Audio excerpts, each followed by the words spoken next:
Hi friends, ఈరోజు APPSC క్లాసెస్లో భాగంగా ఆంధ్రప్రదేశ్ హిస్టరీలో ఆంధ్రప్రదేశ్లోని ప్రముఖమైన నదుల గురించి అయితే తెలుసుకుందాం. ఈ నదులు ఆంధ్రప్రదేశ్ భౌగోళికంగా నదుల ప్రవాహానికి అనుకూలంగా ఉండటం, తెలంగాణ గుండా ప్రవహించే నదులన్నీ ఆంధ్రప్రదేశ్ గుండా ప్రవహించటం, బంగాళాఖాతంలో కలవటం వల్ల తూర్పు కనుమలు చిన్ని చిన్న నదులకు నిలయంగా కావడం జరిగింది. ఆల్రెడీ గత క్లాసెస్లో ఈ తూర్పు కనుమల గురించి చెప్పానండి. వివిధ ప్రాంతాల్లో ఈ తూర్పు కనుమలు ఏమంటారని చెప్పేసి చెప్పడం జరిగింది. తర్వాత ఈ ప్రాంతానికి సుదీర్ఘమైన తీరరేఖ ఉండటం ఆల్రెడీ చెప్పాము. 974 కిలోమీటర్స్తో థర్డ్ ప్లేస్లో ఉందని ఆంధ్రప్రదేశ్. అనేక అంశాలు సాగునీటి సదుపాయాలు ఎక్కువగా ఉండడానికి కారణమవుతున్నాయండి. ఈ ఆంధ్రప్రదేశ్లో ఉన్నటువంటి ఇంపార్టెంట్ నదులు చూసుకున్నట్లయితే వాటిలో గోదావరి నది అండి. యాక్చువల్గా గంగా సింధు నదుల తర్వాత అత్యంత పెద్ద నదిగా చెప్పుకుంటూ ఉంటారండి ఈ గోదావరి నదిని. గంగా సింధు నదుల తర్వాత అత్యంత పెద్ద నదిగా దీన్ని అయితే చెప్పుకుంటూ ఉంటారు ఈ గోదావరి నదిని. ఈ గోదావరి నది యొక్క జన్మస్థలంగా చూసుకున్నట్లయితే మహారాష్ట్రలోని నాసికా త్రయంబకం అండి. మహారాష్ట్రలోని నాసిక్ దగ్గర ఉన్నటువంటి త్రయంబకం అనే ప్రదేశంలో ఇది పుడుతుంది. ఇది ముఖ్యంగా చూసుకున్నట్లయితే మహారాష్ట్ర, తెలంగాణ మరియు ఆంధ్రప్రదేశ్ రాష్ట్రాల్లో ప్రవహిస్తూ ఉంటుందండి. తెలంగాణ మరియు ఆంధ్రప్రదేశ్ రాష్ట్రాల్లో ప్రవహిస్తూ ఉంటుంది ఈ నది కానీ చూసుకున్నట్లయితే. అయితే ఈ నది మహారాష్ట్రలో పుట్టి తెలంగాణ రాష్ట్రం దాటగానే ఆంధ్రప్రదేశ్లోని బోర్గంపాడు, దీన్ని బోర్గంపహాడు అంటారండి, బోర్గంపాడు అని కూడా అంటారండి. లోకల్గా బోర్గంపాడు అని కూడా అంటారు. లోకల్గా బోర్గంపాడు ప్రాంతంలో ప్రవేశించి అల్లూరి సీతారామరాజు ఆఫ్టర్ బైఫర్కేషన్ అండి ఇది. అల్లూరి సీతారామరాజు తూర్పుగోదావరి జిల్లా, పశ్చిమ గోదావరి జిల్లా, ఏలూరు మరియు డాక్టర్ బిఆర్ అంబేద్కర్ కోనసీమ జిల్లాల గుండా ప్రవేశిస్తుందండి. కోనవరం దగ్గర శబరి నదిని కలుపుకొని తర్వాత 7 శాఖలుగా విడిపోతుంది.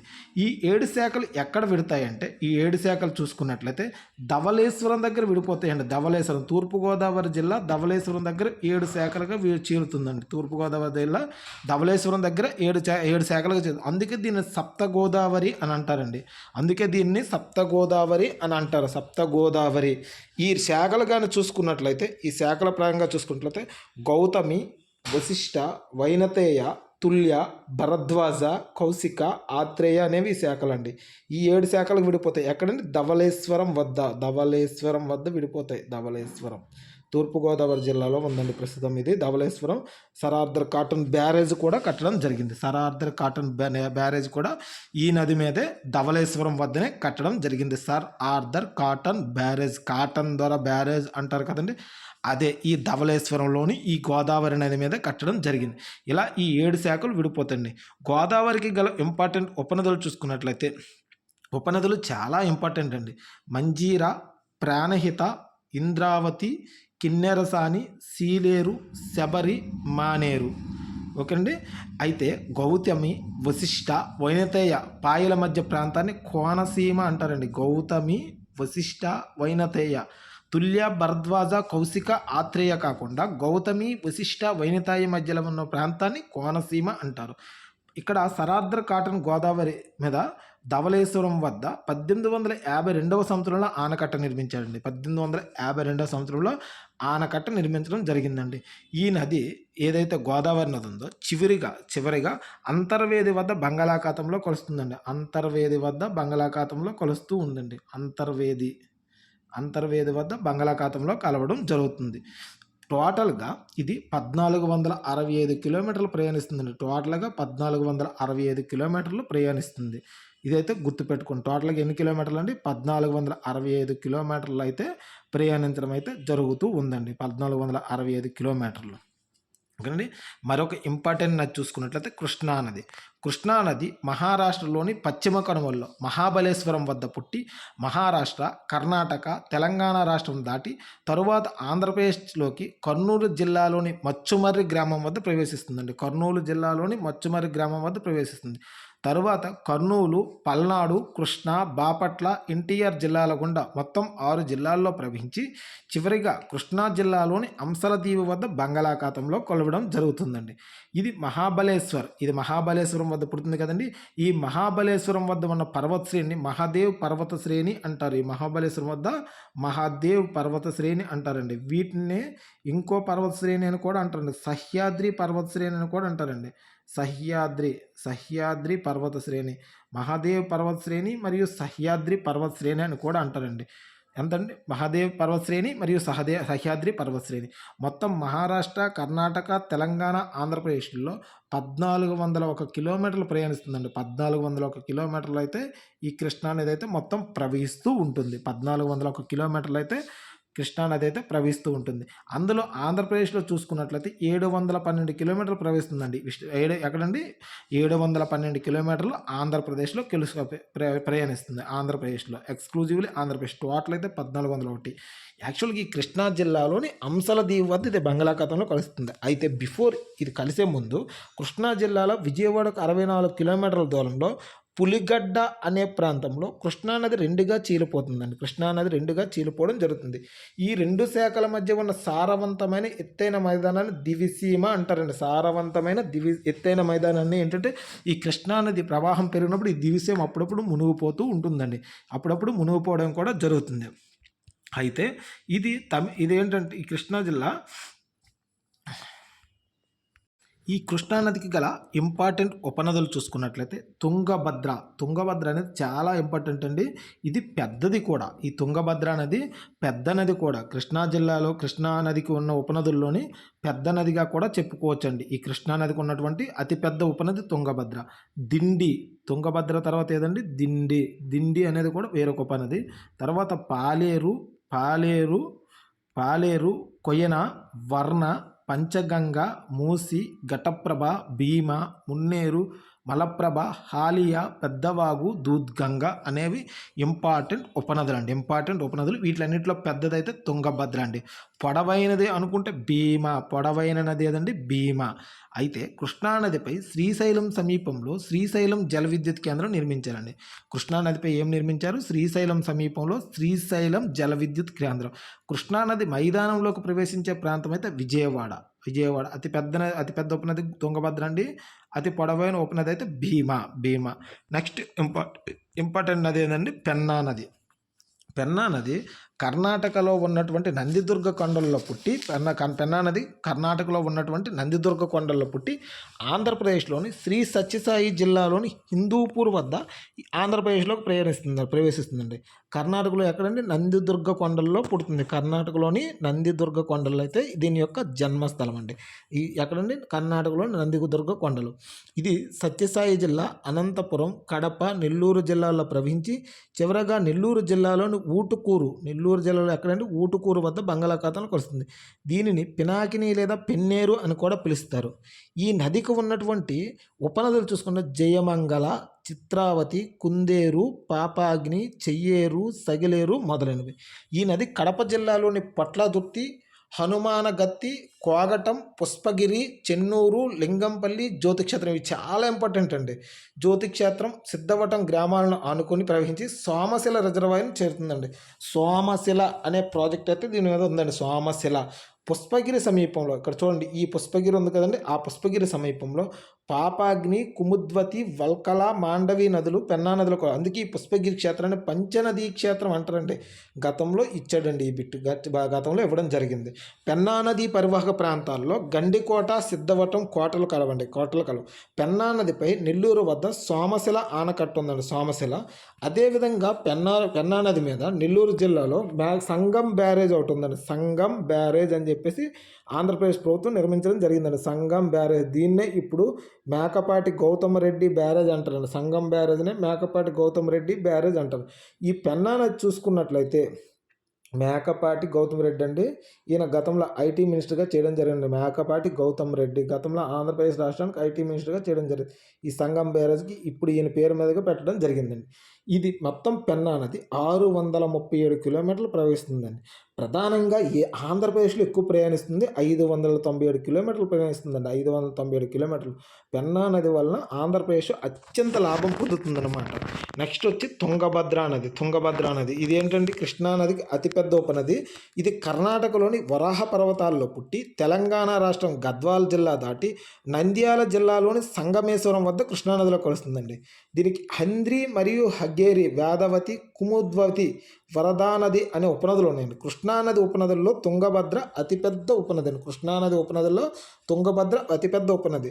మరి ఈ వరాహ పర్వతాలని ఏమంటారంటే పశ్చిమ కనుమలు అని కూడా అంటారండి. ఈ వరాహ పర్వతాలని పశ్చిమ కనుమలు అంటారండి. మన దగ్గర కూడా తూర్పు కనుమలకు చాలా పేర్లు చెప్పుకున్నాం కదండి. ఏరాడ కొండలు, డాల్ఫిన్ హిల్స్, మొగలరాజపురం కొండలు, సీతానగరం కొండలు అని చెప్పేసి. అలాగే ఈ వరాహ పర్వతాలని పశ్చిమ కనుమలు అని కూడా అంటారు. ఈ వరాహ పర్వతాలు గుర్తుపెట్టుకున్న కర్ణాటకలో ఉన్నటువంటి వరాహ పర్వతాలను ఏమంటారు? పశ్చిమ కనుమలు అంటారండి.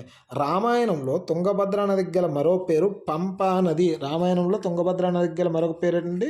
పంపా నది. రామాయణంలో తుంగభద్ర నదికి గల మరో పేరు అంటే పంపా నది. ఈ తుంగభద్ర నది యాక్చువల్గా 2 నదుల కలయిక వల్ల ఏర్పడుతుందండి. తుంగ మరియు భద్ర అనే 2 నదులు కర్ణాటకలో ఏర్పడి, తుంగ మరియు భద్ర అనే 2 నదులు కర్ణాటకలో ఏర్పడి కర్ణాటకలోని కూడ్లీ ప్రాంతం వద్ద కలుసుకొని తుంగభద్ర నదిగా ఏర్పడతాయండి. కర్ణాటకలో ఏ ప్రాంతం వద్ద కలుస్తాయి అనేది చాలా ఇంపార్టెంట్, గతంలో ఇచ్చినటువంటి బిట్ ఇది. ఓకేనండి. దక్షిణ భారతదేశ మధ్యయుగ చరిత్రలో వెలిచిన విజయనగర సామ్రాజ్యం ఈ నది ఒడ్డునే వెలిసింది. పెద్దలు తుంగభద్రను భారతదేశంలోని పంచగంగల్లో ఒకటిగా పేర్కొంటారండి. పెద్దలు తుంగభద్ర నుండి భారతదేశంలోని పంచగంగల్లో ఒకటిగా పేర్కొంటారు. తుంగభద్ర వాటర్ చాలా మంచి వాటర్ అని చెప్పేసి కర్ణాటకలో వెరీ ఫేమస్ అండి. తుంగభద్ర నీరు తాగాలి అని చెప్పేసి మాట్లాడతారండి అక్కడ. దక్షిణ భారతదేశ మధ్యయుగ చరిత్రలో వెలిసిన విజయనగర సామ్రాజ్యం ఈ నది ఒడ్డున వెలిసిందండి. హరిహర రాయలు, బుక్కరాయలు ఆ సామ్రాజ్యాన్ని స్థాపించారు తుంగభద్ర నది ఒడ్డున అని చెప్పేసి చెప్తారు కదండి. అదే ఆ తుంగభద్ర నది అండి. భారతదేశంలోని పంచగంగల్లో ఒకటిగా పేర్కొనడం జరుగుతుంది. నెక్స్ట్ వచ్చి వంశధార నది అండి. వంశధార ఒడిస్సాలోని జైపూర్ కొండల్లో జన్మించి పాతపట్నం వద్ద పార్వతీపురం మన్యం జిల్లాలో ప్రవేశిస్తుందండి. పాతపట్నం వద్ద గతంలో శ్రీకాకుళంలో డైరెక్ట్గా వెళ్ళేదండి.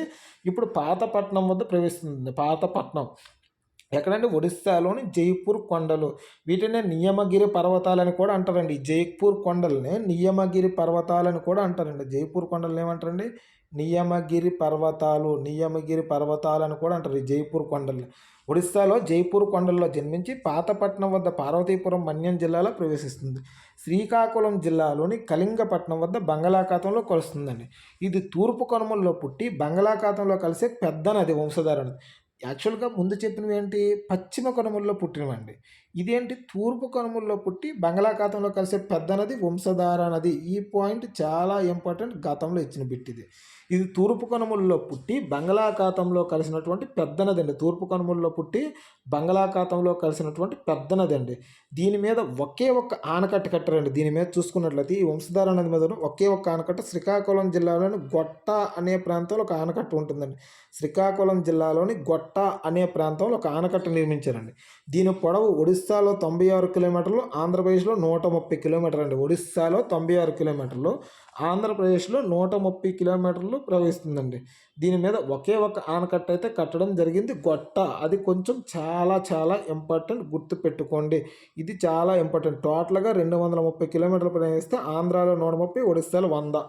అంటే ఒక రమారమిగా వేసుకొని సరిపోతుంది. నెక్స్ట్ వచ్చి నాగావళి నది. దీన్నే లాంగుల్య అని పేరుతో పిలుస్తారండి. నాగావళి నది ఒడిస్సాలోని రాయగఢ్ కొండల్లో జన్మించి ఒడిస్సా మీదుగా పార్వతీపురం మన్యం జిల్లాలో వంగర మండలంలో ఆంధ్రప్రదేశ్లోకి ప్రవేశించి శ్రీకాకుళం జిల్లాలోని మోపసు బందర్ వద్ద బంగాళాఖాతంలో కలుస్తుందండి. శ్రీకాకుళం పట్టణం ఈ నదీ తీరంలోనే ఉందండి. నాగావళి నదీ తీరంలో ఉన్న పట్టణం ఏదండి? శ్రీకాకుళం. నాగావళికి సువర్ణముఖి, రెల్లిగడ్డ, జంజువతి, వేగావతి, ఒట్టిగడ్డ ఉపనదులండి. ఈ జంజువతి మీద ఒక రబ్బర్ డ్యామ్ నిర్మించడం జరిగిందండి. ఆసియాలోనే తొలి రబ్బర్ డ్యామ్ని నిర్మించడం జరిగింది. జంజువతి గురించి చెప్పినప్పుడు చెప్తానండి. దీని పొడవులో ఒడిస్సాలో 96 కిలోమీటర్లు, ఆంధ్రప్రదేశ్లో 110 కిలోమీటర్లు అండి. ముఖ్యంగా ఆసియా ఖండంలోని తొలి రబ్బర్ డ్యామ్ జంజువతి నదిపై విజయనగరం జిల్లాలో నిర్మించడం జరిగిందండి. జంజువతి నదిపై ప్రస్తుతం ఇది పార్వతీపురం మన్యంలో ఉందండి. ఈ జంజువతి రబ్బర్ డ్యామ్ అండి పార్వతీపురం మన్యం జిల్లాలోకి వెళ్ళడం జరిగింది. జంజువతి రబ్బర్ డ్యామ్. ఈ నాగావళి నది మీద తోటపల్లి, నారాయణపురం అనే నీటి ప్రాజెక్టులు కూడా ఉన్నాయండి. తోటపల్లి ప్రాజెక్టు నది అండి. నారాయణపురం. ఇవి బుక్స్లో ఉండవండి ప్రతిదీ, కొన్ని అయితే మనం తెలుసుకోవాల్సిందే. తోటపల్లి నారాయణపురం నీటి ప్రాజెక్టులు ఎక్కడ ఉన్నాయండి? తోటపల్లి నారాయణపురం నీటి ప్రాజెక్టులు నాగావళి నది మీద ఉన్నాయి. తోటపల్లి మరియు నారాయణపురం నీటి ప్రాజెక్టులు అయితే నాగావళి నది మీద ఉన్నాయి. ఇవి ఇంపార్టెంట్ లోకల్గా ఆంధ్రప్రదేశ్ సంబంధించి. ఈ జంజీవతి రబ్బర్ డ్యామ్ ఇంపార్టెంట్, ఓకేనా? అటువంటి గుర్తుపెట్టుకోండి. తోటపల్లి నారాయణపురం. మాచ్కండ్ నది అండి, ఈ నదికి గల మరొక పేరు మత్స్యకొండల. మాచ్కండ్ నదికి గల మరొక పేరు ఏదండి? మత్స్యకొండల. మాచ్కండ్ నది విశాఖపట్నం జిల్లాలోని మాడుగ కనుమలలో జన్మిస్తుందండి. చూడండి, విశాఖపట్నం జిల్లాలోని మాడుగు కనుమల ఒడిస్సాలో ఉత్తర దిశగా ప్రవహించి బంగాళాఖాతంలో కలుస్తుంది. మాచ్కండ్ నది మీదనే డుడుమా జలపాతం ఉందండి. ఇది ఇంపార్టెంట్. ఈ మాచ్కండ్కి సంబంధించి డుడుమా జలపాతం చాలా ఇంపార్టెంట్. గతంలో ఇచ్చినటువంటి బిట్ అండి, ఇది గతంలో ఇచ్చిన బిట్. మాచ్కండ్ నది మీద ఏ జలపాతం ఉందంటే డుడుమా. దీన్ని మత్స్యకొండలు అని కూడా అంటారు. స్వర్ణముఖి నది అండి, ఇది తిరుపతి జిల్లాలోని చంద్రగిరి గుట్టలలో తొండవాడ సమీప కొండ ప్రాంతంలో జన్మించి అదే జిల్లా గుండా ప్రవహిస్తూ తిరుపతి జిల్లాలోని అందాలమాల సమీపంలో బంగాళాఖాతంలో కలుస్తుందండి. స్వర్ణముఖి నది ఎక్కడ బంగాళాఖాతంలో కలుస్తుందని గతంలో ఇవ్వడం జరిగింది? అందాలమాల సమీపంలో అండి. ఈ నదికి కళ్యాణి, భీమా ఉపనదులు ప్రధానమైన ఉపనదులు. కళ్యాణి నది తీరంలో శ్రీ శ్రీనివాస మంగాపురంలో కళ్యాణ శ్రీనివాసుడు వెలిసి పూజలు అందుకుంటారు. తొండవాడ వద్ద అగస్తేశ్వర ఆలయం, యోగిమల్లవరం వద్దనున్నటువంటి నున్ను పరమేశ్వర ఆలయం, గుడిమల్లం దగ్గర పరాశురామేశ్వర ఆలయం, శ్రీకాళహస్తి దగ్గర శ్రీకాళహస్తీశ్వర ఆలయం ఉన్నాయండి. స్వర్ణముఖి నది ఒడ్డున ఏ ఏ నది ఒడ్డున అత్యధికంగా దేవాలయాలు ఉన్నట్టు చాలా వరకు అంటే గోదావరి ఇవి. బట్ తిరుపతి జిల్లా ప్రకారం చూసుకున్నట్లయితే స్వర్ణముఖి నది ఒడ్డున దేవాలయాలు ఉండడం జరిగిందండి. ఈ స్వర్ణముఖి నది సంబంధించి ఇవన్నీ ఇంపార్టెంట్. ఈ నదుల వల్ల ప్రయోజనాలు ఏంటి అని చూసుకుంటే, ఆంధ్రప్రదేశ్లోని నదుల ఒడ్డున అనేక దుర్గాలు నిర్మించబడినాయి. నాగార్జునకొండ దుర్గాలు అంటే ఏంటంటే కోటలు అండి. నాగార్జునకొండ, ధరణికోట, బెల్లంకొండ, రాజమహేంద్రం వంటి దుర్గాలన్నీ నది ఒడ్డున నిర్మించబడినవి. నదులు రాజ్యాలకు సరిహద్దుల వలె కొనసాగినవి. కృష్ణ, తుంగభద్ర నదులు చాళుక్య, విజయనగర రాజ్యాలకు సరిహద్దులుగా కొనసాగినవి. నదుల ఒడ్డునే అనేక దేవాలయాలు నిర్మించబడి అనేక పుణ్యక్షేత్రాలు ప్రసిద్ధి చెందినవండి. శ్రీశైలం ఎక్కడుందంటే కృష్ణానది ఒడ్డున ఉందండి. విజయవాడ కృష్ణానది అంటే అమ్మవారి టెంపుల్ ఉంటుందండి, ఇక్కడ అమ్మవారి టెంపుల్ అండి. శ్రీకాళహస్తి స్వర్ణముఖి నది ఒడ్డున ఉందండి. శ్రీకాళహస్తి. శ్రీశైలం వేరండి, శ్రీకాళహస్తి వేరు, ఓకేనా? అంతర్వేది గోదావరి నది ఒడ్డున ఉందండి. ర్యాలీ డాక్టర్ బిఆర్ అంబేద్కర్ కోనసీమ, వశిష్ఠి, గౌతమి నదుల మధ్య ఉందండి. అంటే పాయల మధ్య. గోదావరి నదేనండి ర్యాలీ ఉండేదైతే గోదావరి నదే. బట్ ఇక్కడ పాయలుగా విడిపోతుందని చెప్పాం కదండి. ధవళేశ్వరం వద్ద పాయలుగా విడిపోతుందని చెప్పడం జరిగింది కదా. ఆ యొక్క పాయల మధ్య ఉంటుంది ఈ ర్యాలీ దేవాలయం. ముఖలింగం శ్రీకాకుళం వంశధార నది. అమరావతి కృష్ణానది అండి, అమరావతి కృష్ణానది. అన్నవరం పంపానది. అన్నవరం ఎక్కడండి? పంపానది. మంత్రాలయం తుంగభద్ర అండి. మంత్రాలయం చూసుకున్నట్లయితే తుంగభద్ర అండి మంత్రాలయం. ఇవ్వండి ఈ నదులకు సంబంధించినటువంటి ఇంపార్టెంట్ ఇష్యూస్ అండి. నెక్స్ట్ క్లాస్లో అయితే మాత్రం ఫర్దర్గా ఏపీ హిస్టరీకి సంబంధించి సరస్సులు ఏవైతే ఉన్నాయో వాటి గురించి అయితే డిస్కస్ చేద్దామండి. ఇంపార్టెంట్ సరస్సులు. ఫ్రెండ్స్, ఎవరైతే ఫస్ట్ టైం చూస్తున్నారో ప్లీజ్ సబ్స్క్రైబ్ అండ్ సపోర్ట్. ఎందుకంటే ఒక క్రానలాజికల్ ఆర్డర్లో, ఒక ఆర్డర్ ప్రకారం క్లాసెస్ చెప్పబడుతుందండి. బుక్లో ఉన్నదానికి తోడుగా ఇంకొంచెం డేటా అయితే యాడ్ చేయడం జరుగుతుంది. గతంలో ఏమి ఇచ్చాడు, ఏం చెప్తే బాగుంటుందని చూసి ఇవ్వబడుతుంది. Friends, please support. మీరు కానీ సపోర్ట్ చేశారనుకోండి ఇంకా క్లాసెస్ అప్లోడ్ చేయడానికి ఇంట్రెస్ట్ అనేది బాగా పెరుగుతుంది. Thank you.